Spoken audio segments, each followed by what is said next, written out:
review for Sailor Moon Crystal. For the, I believe it's 20th anniversary of Sailor Moon, they decided to go ahead and revamp the series and do a whole new series, but this time they based it on the manga. For those of you who have not seen the manga, this is a good introduction to it. I personally have not read the manga, one, because at the time I just didn't have the resources to be able to get my hands on it. It also is a very big collection. And I just got stuck watching the anime, so that's kind of what I grew up watching.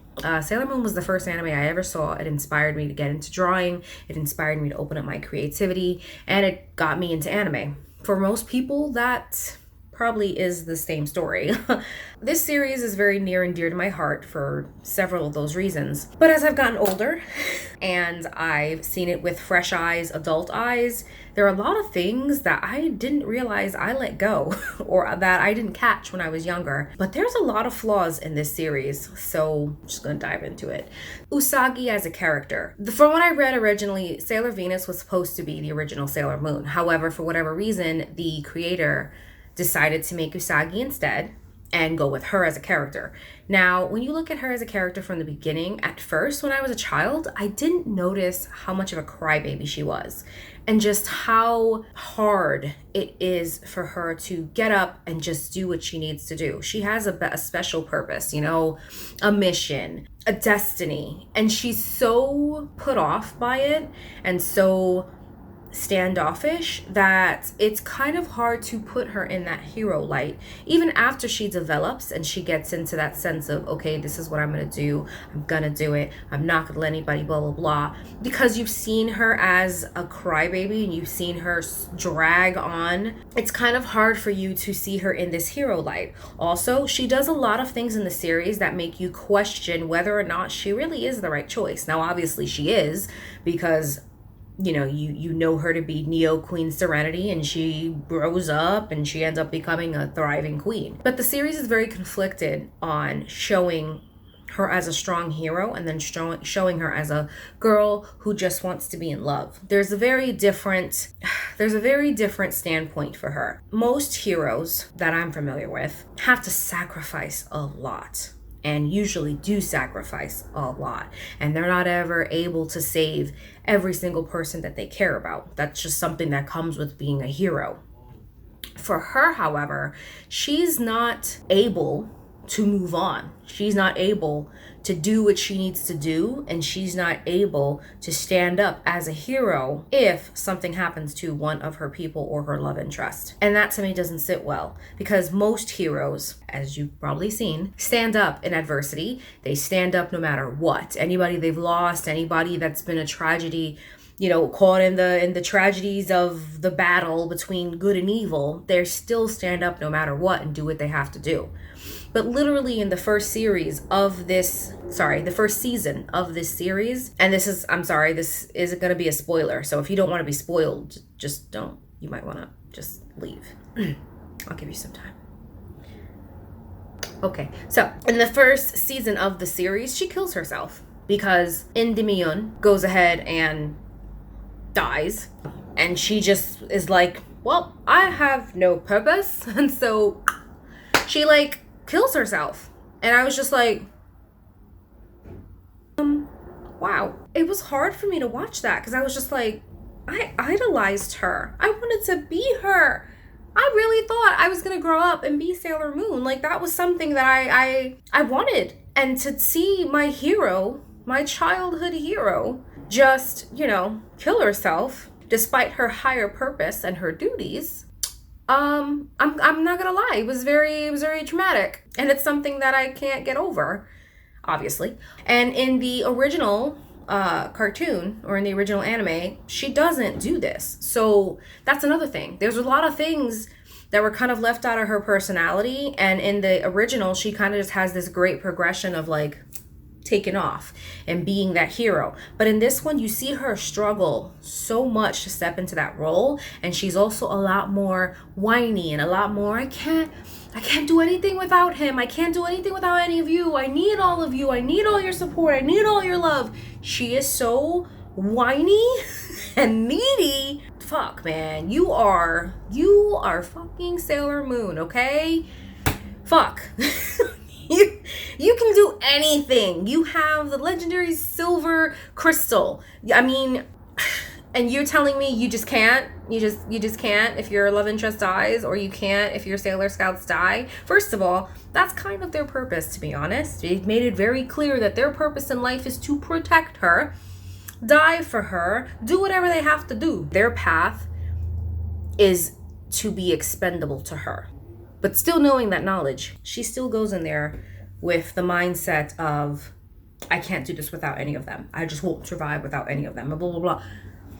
You're in for a lot of heartache because it is just, and the story's really not realistic to that frame of sacrifice and having to move, past that and losing. And the story doesn't support that, and it doesn't really allow you to see the progression of that, because there's always a way for them to be reborn. There's always a way for them to come back into her life. And so the story lacks that sense of realism, and it also lacks that sense of really giving her a sense of purpose to continue what she does and to stand strong. And it's a little too magical, I'm not gonna lie. Usagi as a character is just not somebody that I see that should be in the role she's in. It's very hard for me to see a character like that because she's just not developed well enough. Nor does she really have any strong principles or a sense of doing justice unless it really, really comes down to it. Like, the world has to end for her to go, I'm gonna do something about it. I'm gonna stand up. I'm gonna fight. I'm gonna blah, blah, blah. Like, shouldn't you have felt that a few hours ago? Like, she's just not that character. And I mean, this is just my view of her. To be honest, her Sailor Scouts are better. Her Sailor Scouts are so much more better in that mindset than she is. Which I understand a lot of people will be like, well, that's why they're there, to keep her grounded. And it's like, but still though, as their leader, she should be stronger. She should be actually better than all of them. And she's not at that point. She doesn't become what I would consider better or a leader until she's Neo Queen Serenity. The problem with that is that doesn't happen until the 30th century, and well, we all know how long that's gonna be. It's just watching her Sailor Scouts have to deal with this is just like, I feel so sorry for them. Like, going into that segue, these girls have dreams, they have ambitions, they are super strong mentally, and this is where magical series get me. They're really not strong. They can barely do anything themselves. They only have 2 ever powers, and they make it sound so strong, like, protected by the planet of blah, blah, blah, and blah-zity blah, but I can be defeated in this quick. It's just not, it's painful actually to watch how easily they get their asses kicked sometimes. And I'm just like, they're not even putting up a fight. Like, it's not a real fight. Sometimes they do a little bit, but they can never do anything without her. And it's always this continued joint union that I have an issue with, because I like standalone, strong, people who can get things done. And it doesn't ever seem like none of them can get things done unless they're together. And I understand that some people are going to be like, well, that's the whole magic of being in a magical girls show. It's all about unity. Fuck that shit. I think what makes a successful character or a successful series or a successful team is them being able to be strong by themselves, but then together as a team, they are unstoppable. And they're never unstoppable until she puts her foot down, and that's even after she has to be hyped up by the rest of her squad to actually do something. The Negaverse could have killed them. They could have killed them a long time ago. All of these enemies could have killed them a long time ago. The series is so perfectly progressed in a way that it just never happens that way. And that's another issue I have with magical girl series. And if you're a veteran of watching them, you already know. We're all going to say the same thing over and over again. The repetitiveness of a magical girl series is enough to make you want to fucking scream and pull your hair out. Some people love it. A lot of fillers. I like progression of story, progression of characters. Show me something that's not going to be a waste of my time. And I feel like a lot of magical girl series are a waste of my fucking time. There's too much Of the let's go have a picnic and let's go see the cherry blossoms. Let's go to the aquarium and see what kind of things happen there. Let's go to the picnic in the park and blah, blah. It is so, and then there's the everyday school life, things that we see them do constantly that doesn't really add to the story. There's a way to do this so that it's not so fucking boring, but they haven't cracked it out yet. And I didn't really realize that until I got older. And I was like, damn. That's depressing. That's just what it is. Her love interest, Tuxedo Mask, Mamoru, Endymion, he has like 50 million names. He took a very active role in the series, which I liked, because in the original series, I really don't remember him taking that much of an active role other than when he was becoming Tuxedo Mask. I really don't remember seeing him too much. He'd always appear too at the end of towards the end of the series, he'd always appear to just be like, I'm here for you, Sailor Moon, and that was pretty much it. In the Sailor Moon Crystal series was very nice to see because he does play an active role and he's actually very important to the story. He's the king of Earth, which I didn't know growing up because I don't even think that was something that was introduced that I can even remember. He also has a lot of power that you're not really aware of either. Very intuitive, has premonitions, things like that. So he's very important to the series. Between Sailor Moon and her daughter, I'm annoyed. That's all I can say. It's very annoying. I don't really think that she adds I don't think she adds anything to the series. Now, I would have liked to seen something better. Like if you were going to add her in the series, I think she's annoying, to be honest. I know that she's a cute little girl and she tries her bestest and everyone really seems to like her. There's just something about her that I don't really it doesn't sit well with me. Also, I am annoyed with the series that they want to portray her as this 900-year-old girl. Literally, he said she's 900 years old, but that she stopped growing at some point. That's why they gave her the name Small Lady.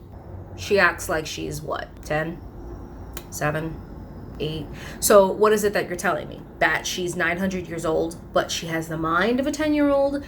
Because things just don't add up. She's supposed to be an adult, technically. She doesn't act like one at all. Like I could totally let it go with her size being her size, but you're telling me she's 900 years old and the bitch still hasn't grown up? Like, things just don't make sense. She also took 900 years to finally get into her powers. That's also something that's a little off to me. Late bloomer, like, that's a little weird. I feel like the anime does it because it works for them, because they have this cute little, this cute little character that they can use, blah, blah, blah. But in a sense, for the story, it doesn't make sense. She doesn't add anything extra to the story. And it's just stupid. Not only that, but she creates this dynamic with Usagi that's very annoying. Usagi starts to be very jealous of her, insecure, and it's just how jealous she is. And literally in this series, she's very open about it. She's just so jealous. She's just so insecure. She even questions Mamoru about, do you like her? Like, she's a child, but I see the way you act with her and I see the way blah, blah, blah. And I'm just like, are you stupid? Like, and I want to say this was even after they found out that was her child.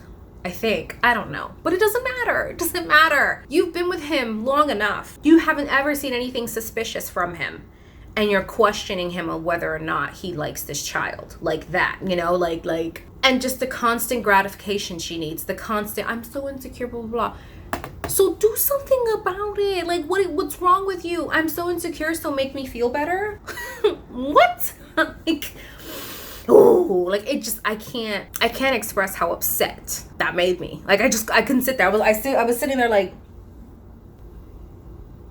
she gets better with her once she finds out that's her daughter, which I'd question that. She's only nice to her because it's her daughter. That's the only reason why she stopped being a total bitch. And she's a little bit nicer to her. She starts to really kind of form that mother bond with her.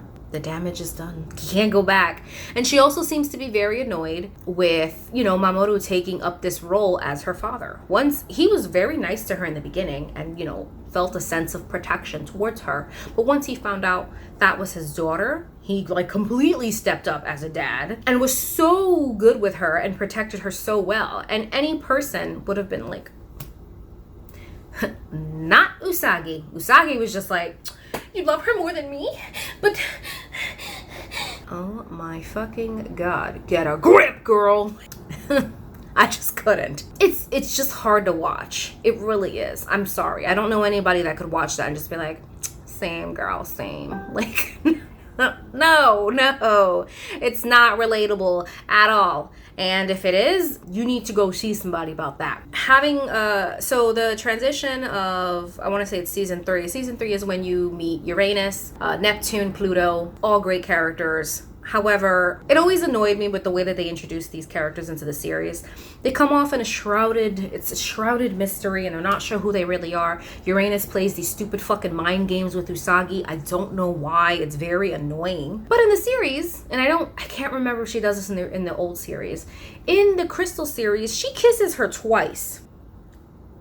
¿Por qué? Why? What's the reason for it? It makes no sense. And I don't like things like this because, once again, it makes no sense to the story. Stop doing stupid shit because, it's you think it adds an extra spiciness. No, it adds nothing to the story. What was the reason for her to kiss her twice? She kisses her twice. She kisses her once as Sailor Uranus, and then she kisses her again when he's dressed up as a boy, because for those of you who don't know by now, Sailor Uranus is a boy and a woman. They've made this very clear throughout the progression of the series. Now, when I was younger, they didn't. I want to say she was just portrayed as to be a woman, camouflaging as a man, but then comes out more as a woman. But anyways, her voice and her looks are more boy, but obviously when she's in her sailor uniform, she looks like a girl. I don't understand what kissing Sailor Moon had to do with the progression of the series. What did it have to do for anything? It's not like she gave her a special power. It's not like she didn't do anything to add it. And I don't like when they do pointless things in the series, because it's just like, it's almost like weird to watch, Like, it wasn't the same thing for when she met the Black Moon Prince, Prince Demante, I think it's something like that. When she met him, he was obviously infatuated with her, loved her, had an obsession with her, thought she was beautiful. So I could totally understand his obsession with her and why he kissed her, because he loves her. He has some sort of, infatuation with her. I get it. I was okay with it. That made sense to me. But the whole Uranus kissing her twice, it served no purpose other than apparently to piss me off. And so things like that were very annoying. The cat and mouse, the play games, the blah, blah, blah, then we're not on your side and blah, blah, blah. The story is such a hot mess. Having Sailor Saturn appear is supposed to be the end of their world. Like, she's the deity of destruction, as they keep saying. But all of a sudden, during the midst of this, it's like she changed her... It's like all of a sudden she's like, surprise, I'm actually good. When they've had visions, or at least in a previous life, she actually did kill them, is what they make it seem like. She's supposed to... Earth. She appears, she's about to do it, all of a sudden... Chibi Moon screams Sailor Moon, and Sailor Moon all of a sudden wakes the fuck up and remembers that she, had a mission to do, save the world. She appears, and all of a sudden, Sailor Saturn's just like, oh, there you are. Well, I'm on my way to destroy this evil, and rebirth and hope starts with you, and I gotta go, and that's it. Wasn't she supposed to just destroy... I don't remember... It's like she changed her mission real quick. The series doesn't do a good job at showing you that. You go from being told that this character is like the end, like she should have never been awoken, she should have never did this, she was the end, she was the blah, blah, blah. And then within literally a span of 5 seconds, she changes it and she's like, surprise, I'm good, bitches, and I'm gonna take this guy down. I'm just like, what? Which in the original, if I remember correctly, it was her and Sailor Moon who essentially took this person down together, and then Sailor Moon ends up coming out of it alive, holding the baby in her hands. This one was Sailor Saturn did everything by herself. Sailor Moon sat there, cried, turned into Queen Serenity, fixed a few fucking buildings, and then boof, baby comes back. The 3 other ones are like, we'll raise it as our own. I was like, okay, kind of liked the original version a little better, because it seemed like Sailor Moon actually did something, versus just stand there and did nothing but rebuild the city. And she rebuilt the city, but she, like I said, she rebuilt half the city, because after she's done doing this, which was supposed to rebuild the city, they literally show a shot of like half the city still destroyed. So I'm like, what did she forget? Did she run out of power? She stopped too when she turned back into Sailor Moon. I'm like, but you weren't done. There were still some buildings that you could have fixed. Like, it made no sense for her to do that. And I'm just like, okay, so I guess they're gonna have to work on that. I guess her limit was just like 4 buildings. I don't know. Little things like that don't make sense. Neptune, before she leaves, gives her mirror to Chibi Moon.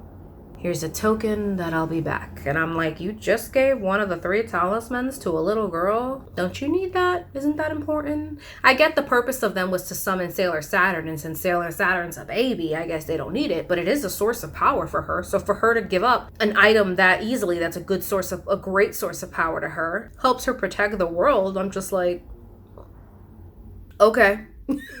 Also, I do want to mention that the manga's very different. But so the 4, I forgot what they're called, the 4 knights, the people in the knights in the beginning who support Queen Beryl, because I know there's one for each Sailor Scout. Anyways, there's 4. Nephlite, Zoisite, can't remember the other 2. Anyways. So yeah, apparently they're the Sailor Scouts' love interest. But you find that out literally as they're dying. There's not enough time for the Sailor Scouts to actually have a relationship with these men. And I'm just like, what was the purpose of all that? Like, that was so pointless and sad and for no reason. Like, they didn't have any sort of interaction with these men. And all of a sudden, before they die, they're just like, oh, by the way, we were destined to be together and I love you, and boof. And I'm just like, okay. Versus the entire series, or that first season, being dedicated to them actually forming a bond with these knights. And then towards the end would have been a lot more of a tearjerker if they had found out that way. And they were like, oh, no wonder we were drawn to them and we had all these memories of them. They didn't even have memories of them. Most of their memories was fighting them. And so it just seems like she just doesn't know how to make a good love anime. Like, the love part of it is just out there. And then really when you look at Usagi and Mamoru's relationship, what is there other than destiny, fate? There's really nothing as a unit. Have you ever really seen them two sit down, talk, do anything that you think, oh, they're such a cute couple? Sometimes when you go through a montage, or at least an anime, shows you the progression of love, why 2 characters can love each other, why 2 characters do love each other. Some animes are very good at it, other animes not so much. This is one of those animes where these 2 people are destined to be together, but that's all that holds them together. It's fate, it's destiny, that's it. Why else? What else? What is it that you love so much about her? He doesn't really ever go in detail. Neither does she. She just loves him because she sees him once and that's it. She just falls in love with him. She falls in love with his face. And that's it. There's really nothing else holding you onto each other. They're not even really successful or good as a couple. It's just weird to watch, like, because she's just naggy and boring and he's not really, or she's naggy and she's a crybaby and he's just more of the mature, got my shit together. But there's an imbalance that you see in both of them when she's Sailor Moon as herself. And once again, there really isn't anything holding this couple together. You really don't ever see them together by themselves. And when you do, they're not doing anything that makes you think, oh, they're so cute. They don't really have those bonding moments. Anytime that they're together, it's him supporting her, him getting her to do something. That's it. Or it's her feeling insecure and him trying to make her feel better. And I'm just like, is this really a good love story? Because I'm not feeling it right now. As far as seeing the series again as a reanimated series, new animation is great. In some shots, it's very beautiful. The eyes are crystal, it's very crisp and clean and very, very beautiful. And it's lovely to see them, in this new way. However, for the first 2 seasons, I think it is, they do this stupid 3D or computerized CG transformation scene that I was just like, my eyes, like, no, I could have gone my whole life without having to see that. Thank God, within the 3rd season, they transitioned over into what we're used to. So I was just like, oh. But then there's also a lot of really like lazy animation things you see where the characters, especially in the first 2 seasons, the characters look fucked up, okay? Like the eyes aren't the same size at one point. The hands are really fucked up when they do their poses. You can tell that the series just kind of really lacked a sense of care, and it just looked like they were trying to just hurry up and rush and get through it. The 3rd season looks a little better, less like animation mistakes like that, but there are some moments still where she's posing, and if they're from afar, You just notice the characters look a little like off. That's like, it was hard. Like I said, the first 2 seasons, it's kind of very easy to see. The third one gets better, but it's like, what happened there? Like, there's a lot of screenshots too where you'll see that the characters, like, their hands are just like all kinds of fucked up, and you're just like, okay. You just kind of let it go. My biggest issue with this series, well, aside from characters and such, is once again the repetitiveness of it. You watch the series and it's the same evil people doing the same shit. They're always this evil identity, and it takes them like at least 23 episodes to get bigger. They've always got disciples. The disciples have disciples. And then it's a lot of obviousness that goes on in the series, but Sailor Moon and her people just can't get it.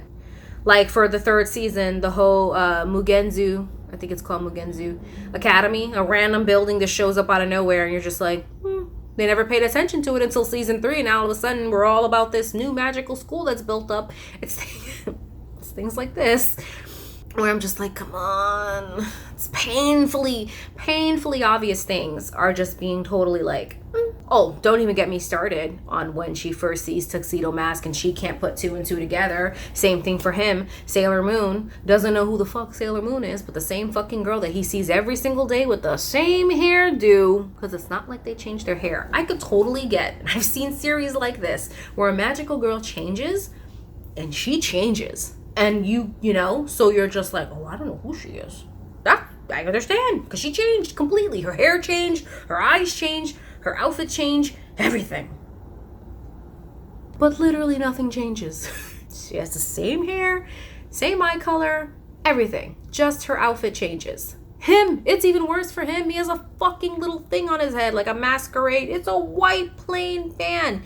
Doesn't cover him at all. And they don't know. They don't know. Like, I can't let it go. As you get older, you're just, like, less willing to be like, okay, yeah, I get it. It's magical. No, it's stupid. There's a difference. And I refuse to be a part of this. Things like that just make this series very not good, to be honest. I really love Sailor Moon, but when I thought about what I loved Sailor Moon for, it was because it gave me a sense of magic, but there's really nothing else there. There's no strong story. The characters aren't strong. The development of the story or the characters isn't strong. It's very repetitive. There's really nothing there solid that I can say, yes, this is a great series, watch it.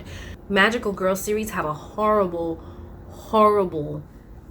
tendency to be repetitive. And it's repetitive to the point where you're just like, I don't care anymore. Like, literally, Smile Precure, I think, is like 150 something episodes long. And most of those episodes are fillers. Yeesh.